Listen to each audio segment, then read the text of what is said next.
Me di una sirimba un domingo en la mañana cuando menos lo pensaba. Caí redondo como una guanábana sobre la alcantarilla. ¿Será la presión o me ha subido la bilirrubina?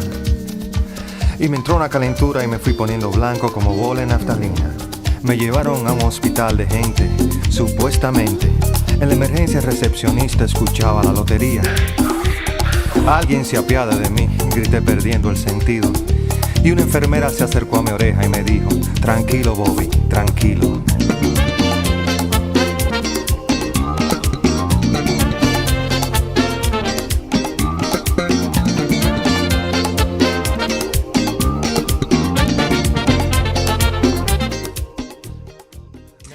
Hola, buenas noches y bienvenidos a este tercer programa de la cuarta temporada de Mincaricui, un programa de formación de la Escuela de Educación Superior Pedagógica Puglia Sunchis, con el auspicio de LED y que busca que aportemos juntos a la construcción de una educación y de un país más justo para todos. Como ustedes saben, Mincaricui es un programa que busca siempre ofrecerles miradas alternativas, diferentes a lo convencional. Y bueno, siempre son temas que tienen que ver con educación, pero no necesariamente, sino siempre vinculados a la educación desde temas y perspectivas diferentes. Nuestro invitado de hoy es Juan Espelucín, reconocido médico pediatra, que ha asumido además direcciones diversas en temas de gestión. Él ha sido director regional de salud hasta hace no mucho, también ha sido director del Hospital de E-Salud y ha asumido diversas direcciones importantes. Juan, bienvenido, es una alegría, un honor tenerte en Mincaricui. Buenas noches, Mili, un gusto estar en este espacio para compartir con, digamos, aquellos que se dedican al sector educación, pero con los cuales tenemos un vínculo muy cercano, porque educación y salud, como bien sabemos, es parte de lo que un Estado o un gobierno deben dar y asegurar a la población, parte de un derecho. Ahora lo sabemos más que nunca, ¿no? Sí lo hemos sabido valorar, creo yo, cuando pasan estas cosas, pero bueno, pues esperemos que este aprendizaje sirva para un cambio radical en nuestro país, ¿no? De eso vamos a hablar sin duda esta noche, Juan. Y bueno, la canción con la que ha empezado el programa es una canción elegida por nuestro invitado, por Juan, y es el Niágara en bicicleta, ¿no? Este pegajoso tema de Juan Luis Guerra. ¿Por qué lo elegiste, Juan? Aunque el tema es un poco obvio, pero igual. Bueno, creo que uno de los temas que vamos a tocar hoy día que tiene que ver con el acceso a la salud y en este caso el tema de discriminación que existe en un país como el nuestro, que es tan evidente y se ha hecho mucho más evidente en una época de pandemia, debe ser enfocado como un problema de salud pública en general que nunca hemos podido resolver como país, ¿no? Y todavía estamos muy lejos de resolverlo. No creo que sea una casualidad que hayamos tenido una de las mortalidades más importantes en una pandemia tan grave como la que hemos tenido. Y eso nos dice algo, definitivamente estamos haciendo muy mal para que haya sucedido lo que nos ha sucedido. Sí, sin duda es el punto de entrada de esta entrevista, Juan, porque la pandemia realmente ha puesto ante nuestros ojos la precariedad y la fragilidad de nuestro sistema de salud, pero esa precariedad existe desde hace muchísimo tiempo, ¿no? Y especialmente en esta zona del Ande, ¿no? En las comunidades altoandinas. ¿Cómo ves este problema desde tu perspectiva como médico, ¿no? Yo sé que para elegir ser médico en nuestro país hay que tener una sensibilidad muy especial de servicio, ¿no? Nos interesa esa perspectiva. ¿Cuál piensas tú que es la situación real del sistema de salud en esta zona altoandina? Bueno, el problema en la zona altoandina, en las zonas de selva, en las zonas de costa ha sido muy semejante, ¿no? Siempre hemos pensado que la salud son los hospitales, o que la salud es curarse de la enfermedad. Y nadie lo ha enfocado desde el punto de vista en que lo dice la Organización Mundial de la Salud, pero no lo tomamos en serio, ¿no? Salud es estar sano, y estar sano no solamente implica un tema físico, implica un tema mental, un tema de estar bien con lo que nos rodea, la naturaleza, con todo ello, que a veces pareciera demasiado, ¿qué podríamos decir? Sentimental, hablando de la salud de esa manera, pero es lo real. O sea, si nosotros lográramos ese tipo de equilibrio con todo lo que nos rodea, probablemente mucho de lo que nos sucedió no hubiera venido a suceder. Pero bueno, ese es un tema mucho más difícil de analizar en digamos, en una entrevista que de alguna manera va a ser más corta de lo que uno quisiera. Pero creo que en el caso de nuestro país, tanto para la zona andina como en general para el país, el tema comienza con la formación del recurso humano, ¿no? O sea, no es suficiente con tener recursos humanos abundantes, sino tener recursos humanos comprometidos con lo que hacen, ¿no? Y ahí tenemos un déficit enorme. O sea, yo siempre he dicho, ¿nos falta un montón de médicos? Sí, nos faltan médicos, nos faltan enfermeras, nos faltan obstetras, pero lo peor no es solamente que nos falten, sino que los que tenemos a veces no están comprometidos con lo que hacen, ¿no? Y al no estar comprometidos con lo que hacen, esta problemática, que ya es una problemática estructural por falta de recursos y todo lo demás, se convierte en una problemática más grande porque el principal protagonista que viene a ser el recurso humano capacitado está muy lejos de ser verdaderamente lo que debería ser, ¿no? Digamos, es un tema no solamente para salud, para educación, para todo lo que las instituciones públicas deben brindar a la ciudadanía. Para mí comienza con el recurso humano que tenemos, con la insuficiente cantidad de recurso humano, pero creo que fundamentalmente con la competencia que tiene nuestro recurso humano para comenzar a trabajar un tema tan sensible como el que ha sido la salud, y que recién ha sido de alguna forma más valorado cuando ha habido una pandemia, que nunca debió haber sido así.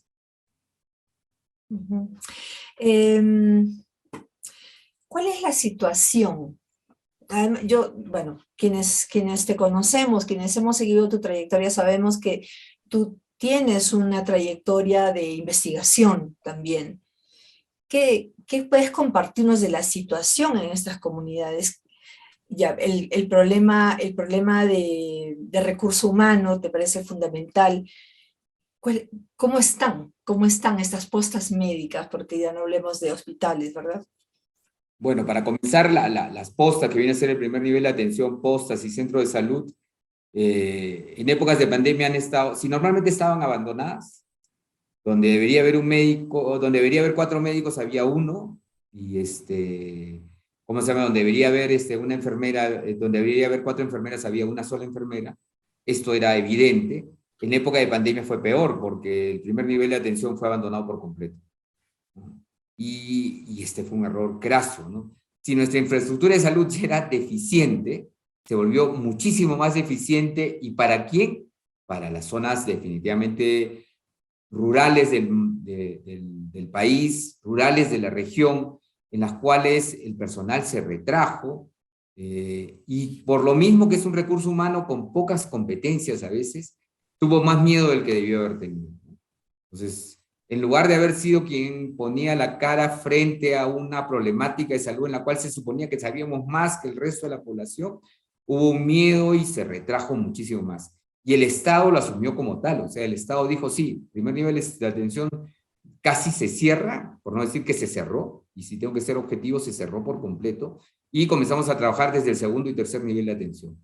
¿Eso qué significaba para la población de zonas rurales, ya sea amazónicas o andinas, porque estamos hablando de una región que es amazónica y andina? Fue abandonada. Si ya tenía un abandono, digamos, normal en la salud, ese abandono fue total, digamos. Y por eso no llamó la atención que cuando comenzó la pandemia, comenzó con la gente que venía de Europa y que se enfermaba porque venía de Europa, y después comenzó a atacar fundamentalmente a la población que menos recursos tenía. Y si nosotros sacáramos por quintiles de pobreza quienes se murieron más, definitivamente va a ser los quintiles más pobres los que más se murieron, ¿no?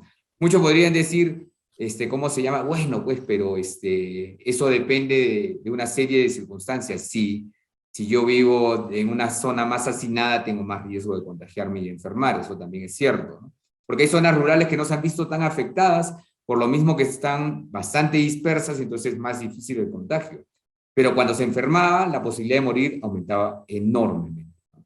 A diferencia de una persona que tenía recursos y que tenía posibilidades, sus posibilidades de morir siempre fueron mucho menores. Pues desde ahí ya comienza una discriminación importante en salud, que la pandemia lo ha hecho evidente, pero que siempre ha existido. Y que algunos esfuerzos han hecho, pero que todavía son muy pocos para la problemática que tenemos. Pues, a ver, Hace unas semanas, un par de semanas, Puyasunchis, a lo cual pertenece la Escuela de Educación Superior Pedagógica, celebró 40 años y en el marco de esas celebraciones se presentó una revista dedicada al personal de guardianía, de custodia y de servicio, ¿no?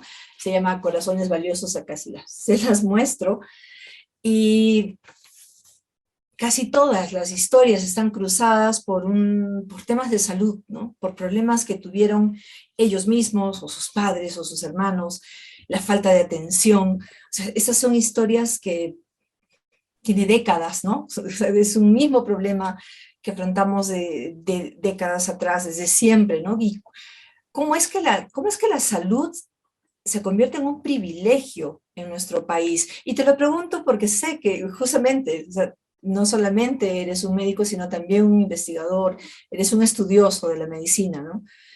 Has hablado de discriminación. ¿Es esa la raíz de todo para ti? ¿Por qué tenemos desde siempre este tema de la salud como un privilegio de algunos y una carencia tan grande de otros? Bueno, hay que tener en cuenta que para un buen sector de la población, especialmente para los que ahora aspiran a ser médicos, eh, ven a salud no como un tema de servicio, sino como un tema de un ingreso importante, ¿no? Un ingreso económico importante, ¿no? Pues cuando yo parto desde ese punto de vista, definitivamente que lo que más me va a interesar es la salud de la población, sino es el ingreso que me va a generar esta profesión, ¿no? Y creo que desde el hecho de que ya tengamos médicos que se preocupan más por el recurso que van a obtener que por el servicio que van a brindar, ya estamos partiendo mal. Y esto no ha ido disminuyendo al transcurso de los años, sino que ha ido aumentando. Con la cantidad de facultades de medicina que son necesarias. O sea, necesitamos médicos, sí, necesitamos mucho más médicos, pero no necesito un médico que se preocupe mucho por su bolsillo y muy poco por la población. Entonces, por eso yo decía, el tema crítico en el país, y no solamente para la salud, sino para todo lo que es los servicios que tiene que brindar el Estado, comienza con el recurso humano. O sea, nuestro recurso humano es un recurso humano que primero piensa en sus necesidades personales y después va a pensar en las necesidades de la población a la cual se supone que debería estar a su servicio, ¿no? Nunca me voy a olvidar algún trabajo que hicimos en las zonas altoandinas y de Cusco sobre el tema de derechos y acceso a la salud. Un gran problema era el idioma, ¿no? Yo soy ¿cómo se llama? Una persona que me siento de alguna forma, digamos, mal conmigo mismo cuando llego a una población y no puedo hablar con ellas el idioma de su origen, que en este caso es hablar quechua, ¿no? Pero no solamente era el tema de quechua, sino entenderla en todo lo que lo rodea, la cultura, ¿cómo se llama? Carencias que tienen, todo eso entenderlo implica ponerse en el caso de las otras personas, ¿no? Lo que nosotros decimos empatía, ¿no? Pero el tema de empatía de nuestro servidor público, y en este caso de salud, no es el que debería ser. Hay gente empática, sí, pero no es la mayoritaria. Pues ahí tenemos un grave problema. Pues desde la formación de nuestro recurso humano que llega a ser profesional, hay una, digamos, deficiencia enorme de lo que debería ser. Cuando tenemos recurso humano así, va a ser muy difícil que vea la problemática en la que está rodeado, ¿no? Yo siempre he dicho, para mí fue un ejemplo el tema que trabajamos con parto vertical. O sea, yo les decía siempre, el tema del parto vertical es un tema de derechos, no es un tema de lograr una mayor atención de partos institucionales. Porque lograr un mayor número de partos institucionales es una parte, pero lo más importante es que la gente sienta que el Estado cumple con un derecho fundamental de las personas, que es el derecho al acceso a la salud. Y el derecho al acceso a la salud significa que respetemos a la persona que está frente a nosotros. No nos burlemos de ella, no pensemos que sabe menos que nosotros y por eso tenemos derecho a tomar una serie de decisiones que no nos corresponden. Pues desde ahí partíamos mal. Y eso no ha cambiado, más bien ha empeorado. Entonces, si el Estado no lo ve así y no comenzamos a enfocarlo primero como derecho y primero que las personas que atienden a estas personas sean verdaderamente personas que atienden a personas, como alguna vez decían en el Ministerio de Salud, vamos a seguir muy lejos de tener un servicio de salud que la gente se merece, ¿no? Ahora, Para eso, por supuesto, el Estado tiene que invertir, o sea, tiene que invertir en tener mejor recursos humanos, por ejemplo, si el recurso humano se va lejos, tiene que ser un recurso humano no solamente que le pagues mejor, sino que sea competente para trabajar con la población que se va a enfrentar. O sea, no puedo mandar a un recurso humano que no habla quechua, pues en una población que todos hablan quechua, ¿no? No puedo mandar a un recurso humano que no se siente identificado con la población, porque lo único que va a hacer es maltratarla, ¿no? Y va a estar esperando cuándo se va de ahí, cuándo se larga, para no estar rodeado de toda esta gente que no se identifica con ello, ¿no? Ni con el doctor humano, ni con nada de esas cosas. Entonces, todas esas cosas creo que son fundamentales y que la profesión médica, y en este caso hablo del médico, pero es que en la enfermería se ve un poco menos, pero en la profesión médica se ve muchísimo. O sea, es una profesión que se ha vuelto muy elitista, ya no desde el punto de... Antes era elitista porque era la gente que tenía plata que estudiaba medicina. No, ahora la gente con las universidades nacionales no es de la élite, pero al final se convierte en una élite que maneja verticalmente la salud y que ve al otro como, muchas veces se ha criticado como un ciudadano de segunda clase, ¿no? Que no es ignorante, que cómo se llama, que me pagan muy poco para verlo y cosas por el estilo. Entonces, hay muchas cosas que cambiar. Si seguimos en ese camino, yo no creo que la salud vaya a cambiar mucho en los próximos 10, 15, 20, 30, 40 años. Juan, ¿cómo cambiarías tú esta situación? Tú has hablado de un tema, has hablado de vocación, has dicho esa palabra. ¿Cómo cambiar eso, no? ¿Qué harías? Bueno, yo creo que necesitamos ser mucho más exigentes en el tema de ingreso a una profesión como las profesiones de salud, y no estoy hablando solamente de los médicos, estoy hablando de enfermeras, obstetras, odontólogos, todos los que trabajamos en salud, ¿no? Todos los profesionales, servidores de salud, tienen que tener, ¿cómo se llama? Una mística de trabajo, que no significa, pues, que al final sean, ¿cómo se llama? Sacerdotes o cosas por el estilo, pero sí una mística de trabajo que implique un cambio, ¿no? Yo no digo que no vaya a haber una parte privada que atienda a una parte privada, pero sí requerimos, ¿cómo se llama? Un número mayor cada vez de, profesionales de la salud que estén más identificados con lo que el país necesita, y eso no sucede, ¿no? Las universidades forman médicos por ahí un poco para investigación, un buen porcentaje para irse del país, y otro porcentaje en el cual todavía siguen viendo la profesión como un negocio. Entonces, mientras que lo vean así, vamos mal. Entonces, tenemos que cambiar la formación del estudiante. Y tiene que haber un compromiso ético, un compromiso... Yo no digo que todos tengan un compromiso necesariamente social, pero por lo menos tener cierto nivel de empatía, que reconozca en la otra persona que está viniendo por los... No está haciendo un favor, lo que está haciendo es cumplir con algo que... un compromiso que tenemos con la sociedad, ¿no? Y eso es lo difícil. Entonces, comienza con que las universidades formen otro tipo de perfil de estudiantes y sean mucho más exigentes en el ingreso de los estudiantes, ¿no? Que no tiene que ver directamente con, no tiene que ver directamente solo con un examen de ingreso, ¿no? Tenemos que ser mucho más estrictos en eso. Los que para terminar la carrera, porque yo puedo pasar 7 años de carrera, terminar la carrera, y en lugar de haber mejorado, no, ¿cómo se llama? La currícula no me mejora, ¿no? La currícula forma mucho en competencias técnicas, ¿no? Y no te forma en un tema de conocimiento de la población con la cual vas a trabajar, ¿no? Yo no digo pues, que todo el mundo salga hablando quechua, pero una universidad como la San Antonio de Cusco sí deberían tener, igual que la Andina, médicos que obligatoriamente hablen quechua, enfermeras que obligatoriamente hablen quechua. O sea, ahí sí no debería haber discusión, ¿no? Puede ser que la Universidad Cayetana no me vaya a formar a alguien hablando quechua, pero acá sí, ¿no? Y si yo trabajo en una zona de Puno, hablar aymara, y si trabajo en zona de selva, conocer los idiomas más frecuentes que trabajan en las poblaciones nativas de esa zona, ¿no? Pues sí es importante eso de ahí, creo yo. Y además de cambiar la malla curricular cuando termine, no es cuestión de dar solamente un examen, sino ver si esa persona cumplió con lo que uno quería de formación de competencias, ¿no? Y las competencias, como vuelvo a decir, no solamente tienen que ser competencias técnicas, sino competencias blandas que nos permitan ser mucho más, digamos, los profesionales que la población requiere, ¿no? Importante, es cierto, porque nadie se va a meter a medicina, a estudiar tantos años, que el Estado también reconozca ese sacrificio y esté en condiciones, porque no estamos hablando de un Estado que tiene pocos recursos, actualmente sí tiene recursos como para mejorar las condiciones de los profesionales que se van a zonas alejadas. Porque como cualquier persona joven, aspira a que en algún momento puede hacer probablemente su especialidad, tener una familia, y una de las grandes deficiencias que están relacionadas a salud y educación es que los niveles de educación probablemente que los profesionales esperan para sus hijos no se dan en los sitios en que van a estar, ¿no? Entonces, tiene que haber toda una carrera pública que permita que el profesional de la salud que comienza a trabajar adecuadamente también tenga una serie de oportunidades. Pero sus primeros años, en los años en que es más entusiasta probablemente, pueda darlos ya no como un serum, sino como un trabajo permanente que pueda dárselos a la persona. Juan, hace un momento dijiste que no veías muchas posibilidades de cambio de acá a 10 años en caso las cosas siguieran así. Pero tú percibes alguna mejoría, percibes algún cambio, tienes alguna esperanza de que estas cosas que tú mismo estás mencionando como análisis mejoren.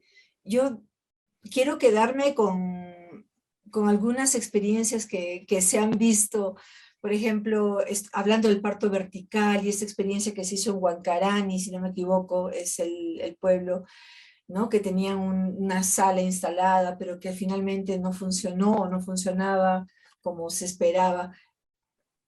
¿Existen experiencias que te den esperanza? Bueno, para suerte mía todavía sigo trabajando con gente joven, y eso es una ventaja, porque la gente joven es la que te permite tener esperanza a pesar de todo lo que ves. Porque hay un grupo de gente joven, por ejemplo, que trabaja actualmente en la universidad y quiere tener una formación de estudiantes diferente. Espero que esto crezca. Pero creo que todavía no lo que me preocupa es el nivel nacional. Cuando alguna vez conversábamos con alguna de las personas que han sido ministros de salud o han tenido cargos fundamentales en decisiones, creo que uno de los grandes problemas ha sido, siempre han visto la estructura, cómo debe funcionar salud, pero han olvidado lo más importante, que es el tema del recurso que va a manejar estos sistemas, ¿no? Entonces, yo alguna vez lo discutía con Óscar Ugarte y le decía, Óscar, para mí el problema sigue siendo el tema de recursos humanos. Hace poco me invitaron a una reunión también y lo volví a repetir. O sea, yo no me canso de repetir lo que si no mejoramos el tema de recursos humanos, nos va a pasar lo que nos pasó con la pandemia. O sea, podemos hacer todos los esfuerzos del mundo, pero si tengo recursos humanos que antes que ver la solución del problema están viendo su bolsillo, pues primero va a ir su bolsillo y después van a ver los recursos humanos van a funcionar como deberían. Pues creo que eso es fundamental. Lo otro es que ahorita no veo a nadie en el gobierno, o sea, en el gobierno actual, que vaya por una política de salud diferente. Y pareciera, y eso sí me preocupa muchísimo, que salud no es importante. O sea, pasó la pandemia y salud, creen que es vacunas, creen que es, ¿cómo se llama? ¿Qué puede ser? Regular el sistema, pero no van a lo importante. O sea, ¿qué espera la gente que está en zonas alejadas del Estado en temas de salud? O sea, no esperan que, ¿cómo se llama? Que los sistemas de salud sean como actualmente funcionan. Esperan que les solucionen su problema. O sea, desde el hecho de que una gestante, si tiene un problema, pueda tener las mismas oportunidades, o por lo menos cercanas a las oportunidades, a una gestante que está en la ciudad y que tiene una serie de oportunidades de que su hijo no se muera o que ella no se muera. Es cierto, hemos mejorado mucho la mortalidad materna, pero todavía estamos muy lejos de ofrecerle a todos lo mismo. Esas brechas enormes que existen entre una persona que está en zona alejada con una persona que está en la ciudad, en zonas cercanas, no se ha reducido en la medida del dinero que se ha invertido en salud. Si nosotros tomáramos en cuenta que en los últimos años se ha invertido una cantidad de plata importante, yo diría, yo tengo 35 años de médico, y tengo que ser sincero que cuando trabajé en un centro de salud como el de Curahuasi, cuando yo comencé, eran las condiciones pues deprimentes, ¿no? Ahora son mejores, pero no han trabajado en lo fundamental. Y cuando no trabajamos en lo fundamental, sigue siendo insuficiente la cantidad de plata que se ha invertido. Bueno, hablar de un Estado corrupto como el que tenemos, ¿no? En el cual muchos de los recursos a veces se van por donde no tienen que irse. Pero sí creo que estamos muy lejos de lo que la población espera que el Estado le brinde en temas de salud. Y ahí todavía soy pesimista porque no veo un cambio radical. No veo a alguien dentro de la estructura del Estado. Bueno, ahora no lo veo nada, pero anteriormente las pocas personas que tenían una idea de cómo debería ser esa estructura siempre fueron criticadas por temas políticos y se olvidaron de las posibilidades técnicas que tenían. Para mí un ejemplo interesante fue cuando Midori Javich, que fue ministra, planteó la posibilidad de fortalecer el recurso humano en el primer nivel de atención, pagarles un extra, que tuvieran competencias para trabajar en el primer nivel de atención, y los primeros que se opusieron fueron los médicos. Entonces, yo no sé cómo decirlo, esquizofrénico, cómo venimos trabajando estos temas de salud, ¿no? Y ahí había, supongo, un interés político, porque la primera crítica que le dijeron a Midori fue que no fuera médico. Lo segundo, que fuera bachiller en economía. Y uno se ponía a pensar, yo la conozco a Midori de muchos años, es una estudiosa de los temas de salud, de haber sido la persona que tiene una visión mucho más importante sobre lo que debería ser el sector salud en el Perú. Claro, a los médicos que son una élite piensan que ella no puede venirles a enseñar cómo debería manejarse un sistema de salud. Pero la propuesta de fortalecer el primer nivel, capacitando a la gente que llegaba a ese primer nivel, y no solamente capacitando, sino que por lo mismo estar en ese primer nivel de atención, darles un plus en su pago, era un cambio. Pero ahí se quedó. Y el principal opositor, ¿quiénes fueron? Los médicos, en ese sentido. Entonces, lo que más nos preocupa, ¿no? Entonces, hay muchas cosas que cambiar, ¿no? Y necesitamos encontrar a un grupo, porque definitivamente esto no lo cambia un iluminado, más, ¿no? Tiene que ser un grupo de profesionales que no solamente son de salud, antropólogos, sociólogos, que apoyen a una propuesta de salud que se acerque más a nuestras condiciones, ¿no? Yo siempre discuto cuando me traen propuestas desde Lima, hay una nueva propuesta que es la Redes Integradas de Salud, le digo, ¿y con qué recurso humano van a plantear eso? No, que vamos a... Miren, yo tengo 30 y tantos años ya de médico, y el recurso humano es lo que más nos ha faltado. Entonces, si no tienen una propuesta de cómo van a solucionar, busquen una propuesta. Y alguna vez yo les dije, la propuesta para mí es de alguna manera mucho más simple que ustedes plantean. Hemos trabajado muchos años con los agentes comunitarios de salud.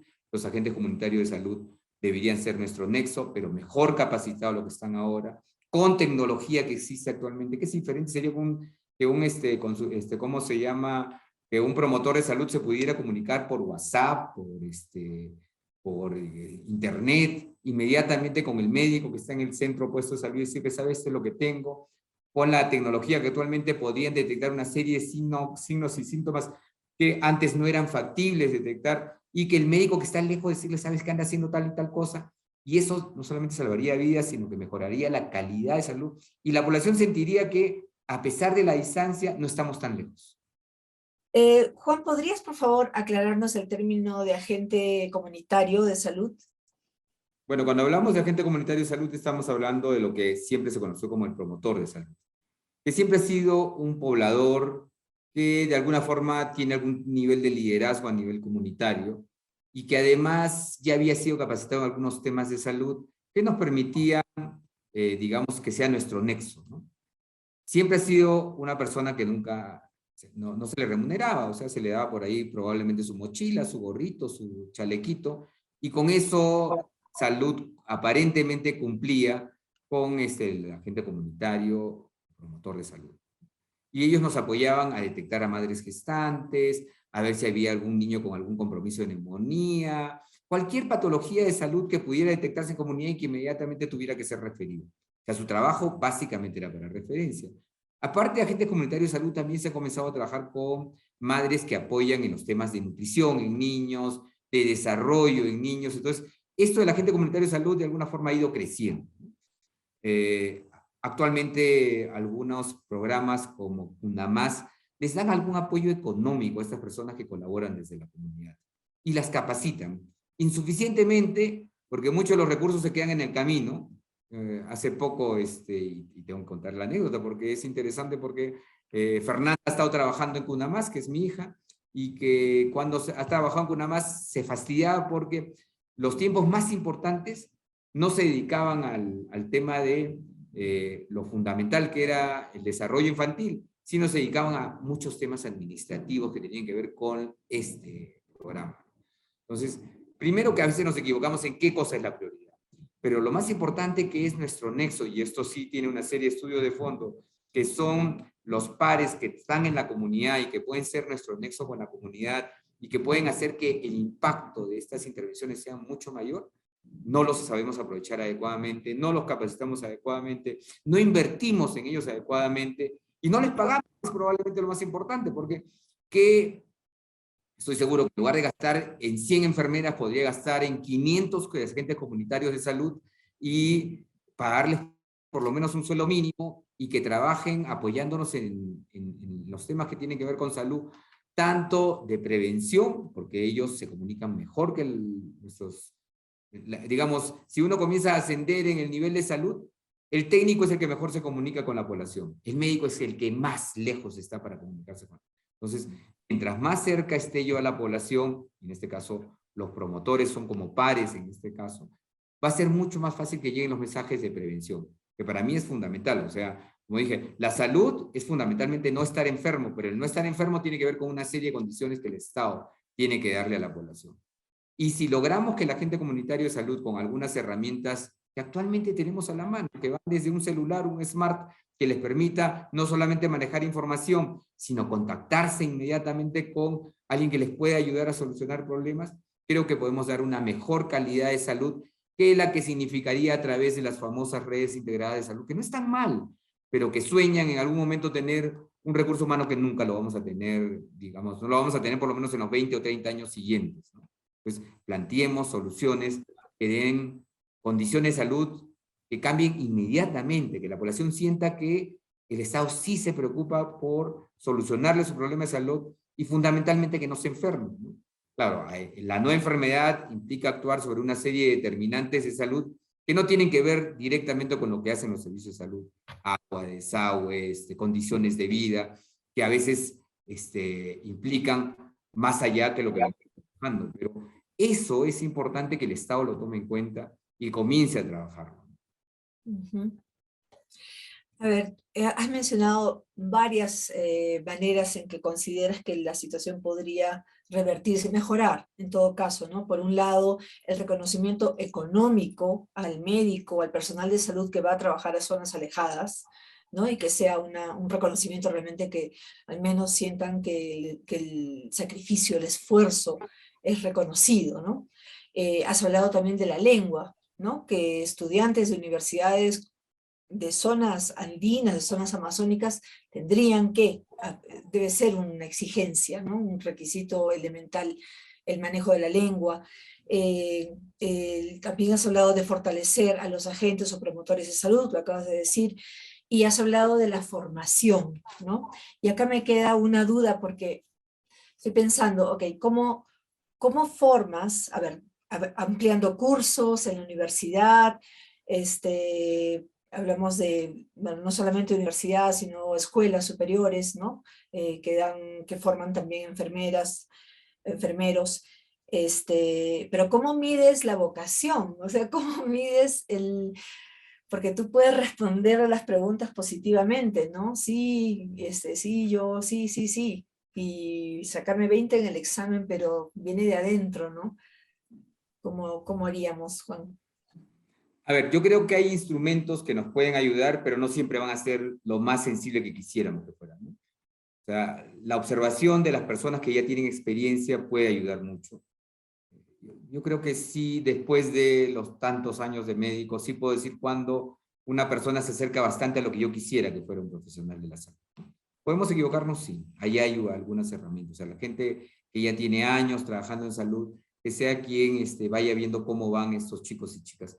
Lo otro es acercarlos a los espacios. O sea, no puede ser que, por ejemplo, los médicos hacen, y eso que por lo menos la Universidad Nacional, la San Antonio, acá sí tiene rotaciones a nivel rural, ¿no? Pero creo que estas rotaciones a nivel rural deberían ser mucho más extensas y mucho más intensivas, ¿no?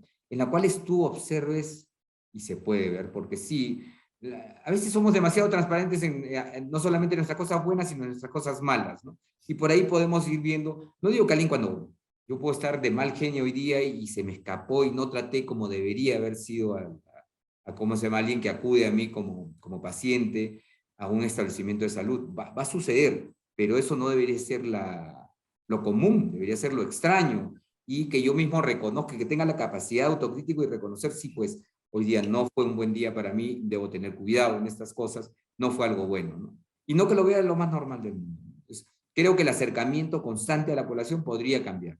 Lo otro es que sí creo que algunos estudios de sociología y antropología son importantes, ¿no? Si algo he aprendido yo en el trabajo en las poblaciones, con las comunidades, ha sido de mis amigos antropólogos, ¿no? Que ven desde otro punto de vista y me dicen, Juan, eso no es solamente... Tú cuando agarras y dices que las madres en zonas andinas son demasiado frías con sus hijos, es que tú no las has visto en la intimidad y por lo tanto no puedes agarrar y hacer una apreciación tan subjetiva sobre eso. Y eso lo he aprendido del trabajo constante con otras profesiones que a veces el médico tiene un gran problema, ¿no? Tiene un ego enorme a veces, y los egos enormes no ayudan mucho, ¿no? Y esos son los temas que tenemos que formar, o sea, que y no ayuda mucho no solamente en la parte de trabajo rural, en el trabajo de atención primaria, sino tampoco ayuda mucho cuando son profesionales altamente especializados, ¿no? El ego nunca deja aprender como debería. El ego nos pone de alguna forma cierta venda en los ojos que hace que no seamos mejores personas. Entonces, es un tema que deberíamos, nuestros médicos, su ego no es que no esté presente, tiene que estar presente porque es necesario para nuestra autoestima, pero que no llegue a los niveles que no nos permita ver nuestros errores, que no nos permita ver qué es lo que está sintiendo la persona frente a nosotros. Y eso implica formación, ¿no? Pero sí creo que un contacto mayor con las comunidades en la formación del estudiante harían cambiar mucho de las cosas que hacen. Juan, bueno, el programa lo ven muchas personas, personas vinculadas a la educación, maestros, estudiantes de educación, pero también personas de otras disciplinas o interesados simplemente en las entrevistas que hacemos. Pienso, ¿cuál es el rol que debería cumplir el maestro, el estudiante, la familia, la escuela en general, para aportar en algo a la democratización de la salud, en esta mejora que queremos? Bueno, yo siempre he considerado al maestro, al profesor, en todos los niveles, no solamente a nivel comunitario, sino en todos los niveles, como un aliado estratégico. O sea, trabajamos sobre temas que son comunes, ¿no? Entonces, creo que es importante en la formación del maestro que reciba muchos temas que tienen que ver con salud, porque él va a ser el primero que, por ejemplo, a la niña y al niño le diga lávate las manos, ¿no? Y es importante para que no te enfermes que te laves las manos. No es suficiente con tener agua potable en tu casa si no te lavas las manos, porque si te enfermas no vas a estudiar, y si no estudias no vas a poder desarrollar tus competencias o tus habilidades. Entonces, ese tipo de cosas es un aliado estratégico, pero además de eso, creo que tiene un liderazgo que a veces los médicos pensamos que lo tenemos, pero no lo tenemos a nivel comunitario, ¿no? Yo recuerdo que cuando éramos primer año de médico, en una comunidad en Cotabambas, en ese época, Cotabambas hace 35 años, no es lo que es ahora, y fuimos a una comunidad con un colega y le dijimos, estamos pasando por acá, venimos a una capacitación, pero queríamos además dar atención gratuita a, ¿cómo se llama?, a tu infancia, a las personas que estén enfermas y todo lo demás. Y vino el profesor a conversar con nosotros. Él dijo, primero que estamos de fiesta, y la fiesta es más importante, y por lo tanto, no es importante para el tema de salud, ¿no? Entonces, si ese tipo de ¿cómo se llama?, de nexos no se fortalecen entre el profesor y los profesionales de la salud, creo que perdemos una serie de oportunidades. No lo digo por esta anécdota, sino que me di cuenta que quien decidía en ese momento era el profesor, ¿no? Entonces, en muchas comunidades, quien lleva el liderazgo es el profesor. Entonces, necesitamos tener una alianza estratégica permanente, porque vamos hacia lo mismo, ¿no? El profesor es el formador de ¿cómo se llama?, nuestros futuros ciudadanos, pero el trabajo debe ser en consecuencia en conjunto, ¿no? Cuando hablamos, por ejemplo, de desarrollo infantil y todo lo demás, ahí siempre nos encontramos, en lugar de ser aliados, no, un enfrentamiento. No que yo veo el desarrollo en menor de 1 año, no que yo veo el desarrollo. Entonces, ahí no trabajamos en conjunto, no tenemos una estrategia en conjunto, y creo que tenemos muchos temas que tenemos que trabajar aliados, ¿no? Y para eso necesitamos sistematizar conocimientos, sistematizar experiencias que puedan llevarnos a tener mejores resultados de lo que actualmente tenemos.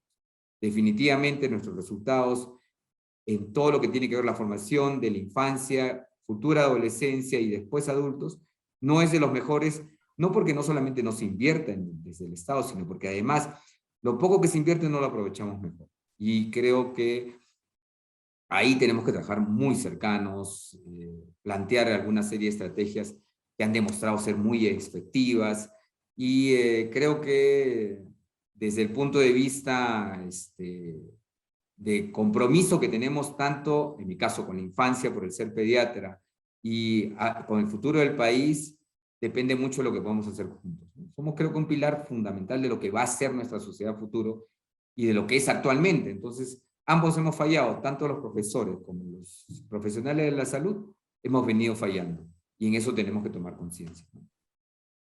Juan, y se me ocurre que además que los docentes podrían ser excelentes, por lo menos parcialmente, agentes comunitarios de salud también. O sea, tienen a los niños ahí, y no solo a Sí, los niños, pero sino creo que les voy a cargar una responsabilidad que ya tienen a montones de responsabilidades, y entonces sí considero que el mejor comunicador es el que vive en la comunidad, es cierto, pero hay un montón de gente que tiene muchas habilidades en la comunidad y las estamos desperdiciando, ¿no? Que puede ser un promotor de salud, puede ser una promotora. Dígase de paso que las mujeres funcionan mucho mejor que los varones en estos temas, y creo que son, ¿cómo se llaman? Nuestras principales aliadas, porque en eso sí tengo que reconocer, o sea, cuando trabajamos con mujeres nos dan mejores resultados que cuando trabajamos con varones, ¿no? Los varones tienen algunas costumbres que a veces cuesta trabajo dejar de lado, ¿no? En cambio, la mujer sí piensa, cuando es un tema, por ejemplo, de la infancia, vemos un compromiso muy importante. Ujú. Y la población, Juan, ¿cuál es el rol del poblador común y corriente? ¿Cuál Bueno, dirías tú? ¿Qué tendríamos que hacer para aportar a mejorar y democratizar la salud? yo he tenido la oportunidad de trabajar alguna vez en la zona de Catka, todavía recuerdo, un plan de desarrollo social, ¿no? Y trabajamos cuáles eran sus prioridades. Y la verdad me di con una grata sorpresa, ¿no? Por ejemplo, cuando dije, bueno, vamos a ver cuáles son el tema de prioridades, la gente de las comunidades que vino a hacer el tema de priorización, priorizó algo que yo internamente hubiera querido que priorizaran, pero me llamó la atención porque a veces no siempre comulgamos, ¿no? Yo puedo ser, digamos, un especialista en pediatría, y por eso siempre voy a irme hacia el tema pediátrico como una prioridad, ¿no? Y cuando vi que priorizaban el tema de desarrollo infantil dentro de su población menor de 3 años, me dio mucho gusto, porque ellos no manejan las herramientas que puedo haber manejado yo por haber revisado una serie de información, ¿no? Ellos, digamos, de alguna forma, digamos, ¿cómo le podríamos llamar? De una percepción que han ido teniendo con los años, y se han dado cuenta que una intuición, diría yo inclusive, que si no trabajan en el desarrollo en sus niños a esa edad, no van a hacer lo mismo después. Entonces, creo que la población conoce sus problemas, sino que nadie los apoya a priorizarlos, y nadie les... O sea, comienzan probablemente con este plan que tuvimos, y yo estoy seguro que se quedó ahí nomás el plan, pero lo trabajamos, y fue interesante para mí como experiencia, y fue interesante, supongo, en ese momento algunas autoridades que sí estaban interesadas en eso. Pues la población tiene un rol fundamental en la priorización, no solamente en priorización, sino que una vez establecidas las políticas que tienen que ver con el tema de desarrollo social, en el cual estamos metidos, educación, salud y una serie de temas de saneamiento y todo esto de acá, no solamente en la priorización, sino en cómo vas a hacer que esto se haga realidad, ¿no?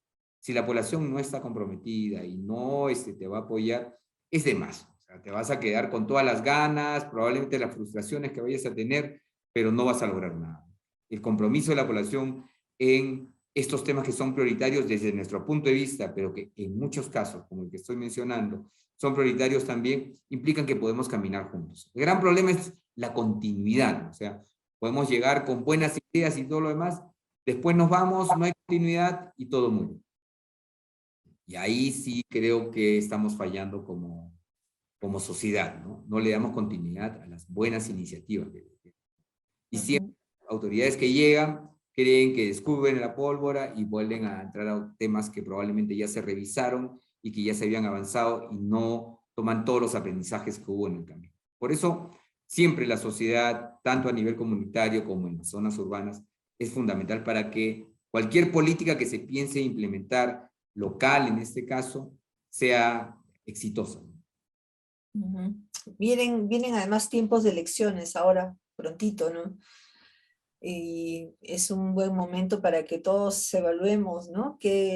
Cuáles son nuestras prioridades, como dices, y qué les exigimos a nuestros candidatos, ¿no? O sea, el cemento siempre gana, ¿no? Vamos a construir edificios perdón, y no priorizamos temas como este, ¿no? Y Sí. tantos otros. Sí, es cierto, es cierto. Yo creo que siempre las elecciones son una oportunidad, pero es una oportunidad cuando nos damos cuenta qué es lo prioritario para nosotros dentro de los candidatos que podemos tener, ¿no? Esperemos que los candidatos también nos ofrezcan, porque a veces no nos ofrecen nada de lo que estamos buscando y al final vamos al que internamente vaya sea menos malo y eso no está bien, no está bien. Bueno. Sí, nos vamos acostumbrando a eso, lamentablemente, ¿no? Que ojalá cambie.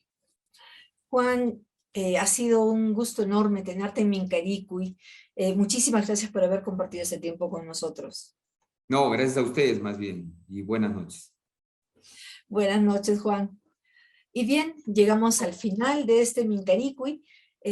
Como siempre recordarles y comentarles que nuestros programas son convertidos a un resumen radial de 10 minutos que son emitidos a través de 3 emisoras de gran alcance a nivel regional. Una es Radio Quillabamba, Radio Inti Raymi y Radio Santa Mónica. Lo estamos viendo en el flyer ahora.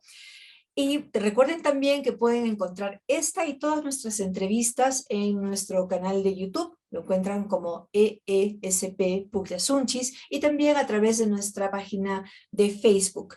Los programas radiales también los encuentran en un link en el canal, en la página de Facebook de la escuela. Ahí pueden acceder a ellos en caso lo necesitaran o quisieran simplemente tener una versión resumida del programa. El próximo viernes vamos a tener, como siempre, a las 6:30 de la tarde, vamos a tener como invitado al reconocido escritor cusqueño Luis Nieto de Gregori. Él va a tratar el tema que hemos llamado José María Arguedas en la educación. Un tema muy rico para compartir. Y ahora los dejo con la canción elegida por nuestro invitado de hoy, Juan Espelucín, el Niágara en bicicleta de Juan Luis Guerra. Vamos a bailar un ratito. Gracias por acompañarnos y buenas noches. Menos lo pensaba. Caí redondo como una guanábana sobre la alcantarilla. ¿Será la presión o me ha subido la bilirrubina? Y me entró una calentura y me fui poniendo blanco como bola en naftalina. Me llevaron a un hospital de gente, supuestamente. En la emergencia el recepcionista escuchaba la lotería. Alguien se apiada de mí, grité perdiendo el sentido. Y una enfermera se acercó a mi oreja y me dijo: tranquilo, Bobby, tranquilo.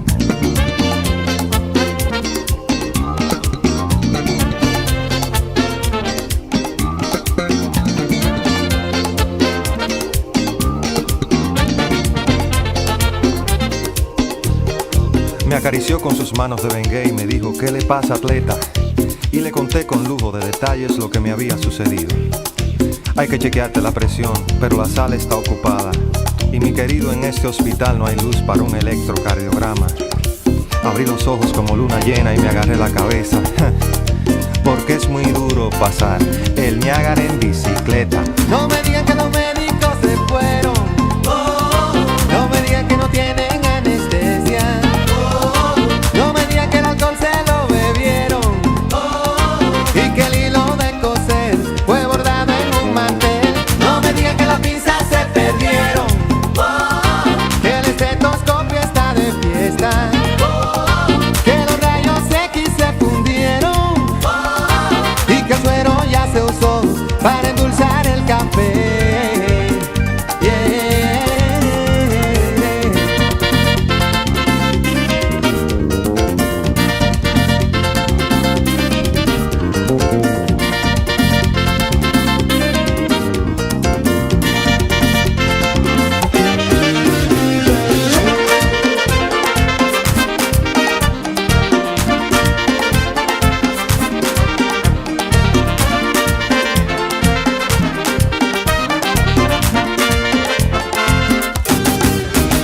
Me apoyé de sus hombros como un cojo a su muleta y le dije: ¿qué hago, princesa? Y en un papel de receta me escribió muy dulcemente: lo siento, atleta. Me acarició con sus manos de Bengay y siguió su destino. Y oí claramente cuando dijo otro paciente: tranquilo, Bobby. Bajé los ojos a media asta y me agarré la cabeza, porque es muy duro pasar el Niágara en bicicleta. No me digan que los médicos se fueron, no me digan que no tienen anestesia, no me digan que el alcohol se lo bebieron y que el hilo de coser fue bordado en un mantel. No me digan que las pinzas se perdieron, que el estetoscopio está de fiesta, que los rayos X se fundieron y que el suero ya se usó para endulzar el café.